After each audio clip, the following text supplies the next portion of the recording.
버스 요금 인상을 강행했다. 이는 사업주만 배불리는 버스 중고용제의 문제점을 시민에게 전가한 것 이외에 아무것도 아니다. 서울버스 중고용제는 2019년까지 매년 700억 원에 달하는 단기 순이익을 버스업체에 남겨주었다. 버스업체가 쌓아둔 이익 잉여금만 2019년 기준으로 4,487억 원에 달한다는 감사원 감사 결과도 있다. 하지만 현장 사례로 밝혀진 버스 중고용제의 문제점은 이것만이 아니다. 지난 2015년 서울시 관악구에 위치한 한남여객운수는 정비사로 근무하고 있던 노동자를 운전직으로 강제 전부 조치하였다. 이유는 단순하다. 표준 운송 원가에 따라 보조금을 받는 업체 입장에서는 어차피 보유한 버스 결식을 나오는 정비비는 보장되니 구속력 없는 정비직을 구조조정하여 실비와 표준 정산 방식으로 보존되는 정비직 인건비를 착복할 수 있었기 때문이다.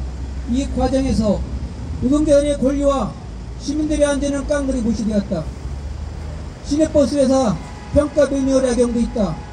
기본 이윤 외에 성과 이윤을 추가 지급하기 위해 암행 감찰을 통한 노동자 탄압, 노동자를 범죄자 취급하는 감시, 관리 강요는 물론 시민 열세를 추가로 퍼지기 위해 버스 사업자를 줄 세우고 노동자를 죽이고 있는 것이 현실이다.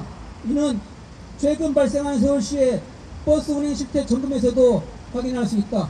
특정 단체, 특정색 옷을 지적하며 조끼 착용 시 적발하여 불이익을 준다는 공지를 통해 민주노조를 공개적으로 탄압하겠다고 선언했다. 이유는 명확하다. 대중교통 요금 인상 반대하며 사업주만 배불리는 중고용제 폐지를 요구하는 우리 민주노조가 서울시와 사업주에겐 눈엣 가시라 제거 대상이라 보기 때문이다. 버스 중고용제에 대한 다양한 문제점은 사업주 입장과 유착한 서울시의 편향적 행정, 현실에 대한 무지 또는 외면, 그에 따른 책임 회피가 구조적으로 되어 있다. 그 결과 언제나 모든 부담은 결국 시민에게 요금 인상으로 전가되고 일하는 버스 노동자들의 피눈물로 대체된다.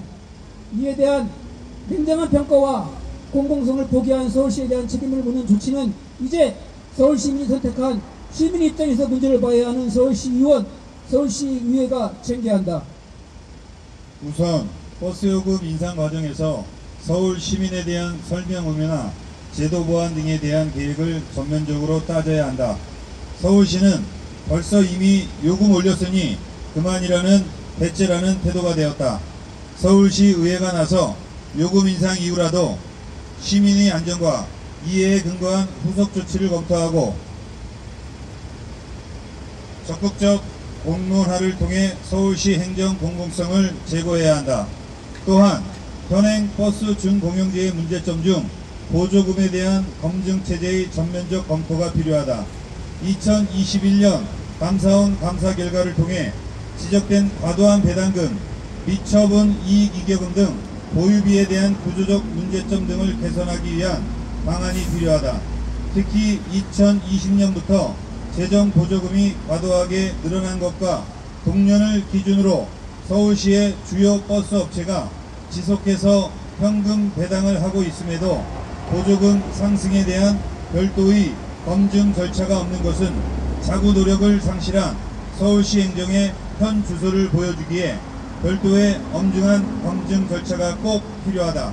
나아가 서울 시내버스 경영 및 서비스 평가는 버스 사업주에 대한 유일한 평가임에도 전체 4개 분야 15개 항목 중 경영평가 요소로 간주할 수 있는 것은 퇴직금 금융기간 예치 실적과 재무 건전성 등 2가지에 불과하다. 대신에 버스 노동자의 암행 감찰과 운행 관련 항목 등을 경영평가라는 명목으로 동감시켜 노동자를 감시 탄압하고 징계를 남발하는 흉기로 악용되고 있다. 경영평가가 사업주에겐 별다른 불이익이 없고 오직 노동자에게만 부담이 되는 평가 제도가 되었다. 그 결과 현행 평가지표는 사업주의 경영평가를 개선하는 기능보다는 수치적 결과를 평가하는 데 머물거나 사업주의 노무관리에 악용되는 것으로 정상적이고 정당한 경영평가 기능이 상실된 제도가 되었다. 이에 대한 전면적 개혁이 꼭 필요하며 이를 바탕으로 비용 상승에 대한 자구 노력이 오직 요금 인상으로 기결되는 것이 아니라 버스 경영의 공공성과 공익성을 강화하고 서울시의 이른바 자구 노력의 실제 의미가 부여될 것이다. 아울러 사모펀드로 인한 버스 준공영제의 문제점은 더욱 분명하다. 버스는 비록 아직 준이 붙어 있지만 공영제이다. 공영제란 공공적 책임에 대한 강조다. 그런데 그 공영을 극단적인 투기자본의 형태인 사모펀드에 맡기는 것은 공공성이 무엇인지 기본적 개념도 파괴하는 편법이다. 경영환경 개선이니 같은 단기적이고 일시적 효과만 주목해 공공성에 대한 존재적 부정이자 파괴임에도 지난 8월 대한교통학회 정책토론회에서 금융자본의 진입으로 소유와 경영이 분리되고 기업의 투명성이 높아지는 효과가 있다며 사모펀드를 적극 활용할 필요가 있다는 주장까지 나오는 실정이다.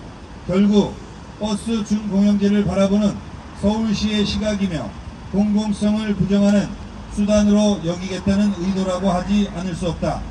이런 서울시의 공공성 파괴 행보에 대해 시의회는 오늘부터 진행되는 행정사무감사를 통해 철저한 감시와 비판 그리고 대책을 내와야 한다. 이에 공공운수노조 민주버스본부 서울지부는 다음과 같이 서울시의회에 요구한다. 1. 대중교통 요금 인상 계획 시 서울시가 일방적으로 배정한 사람들만 참여해 요식 행위를 마치는 공청회가 아닌 권역별, 대상별 설명에 기초하고 최종 결정은 시민이 참여하여 결정할 수 있는 제도 조례를 신설하라. 2. 대중교통 요금 인상에 대한 사후적 평가를 현행 조례상에 의무화하여 서울시와 사업주의 책임 이행에 대한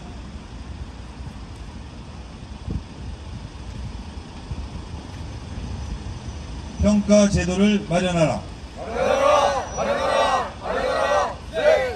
3. 서울특별시 시내버스 준공영제 운행에 관한 조례 제11조에 의거 사업주의 외부 회계 감사 결과를 시 홈페이지에 공개하도록 강제하라. 4. 매년 수천억의 보조금이 지급됨에도 보조금 상승에 대한 별도의 검증 절차는 전무하다. 사업장별 구체적 사용 내역과 보조금 상승에 대한 별도 검증 시스템을 조속히 마련하라. 5. 사업주의 이윤만 극대화하고 버스 노동자를 범죄자 취급하는 현 시내버스회사 평가 매뉴얼을 폐지하고 사업주 경영평가가 강화되는 매뉴얼을 조례로 신설하라. 6. 버스 공공성 강화, 버스 운영 개선을 위한 버스 노동자, 서울 시민이 참여하는 서울시 의회 차원의 TF를 구성하라. 2023년 11월 2일 공공운수노조 민주버스본부 서울지부 조합원 일동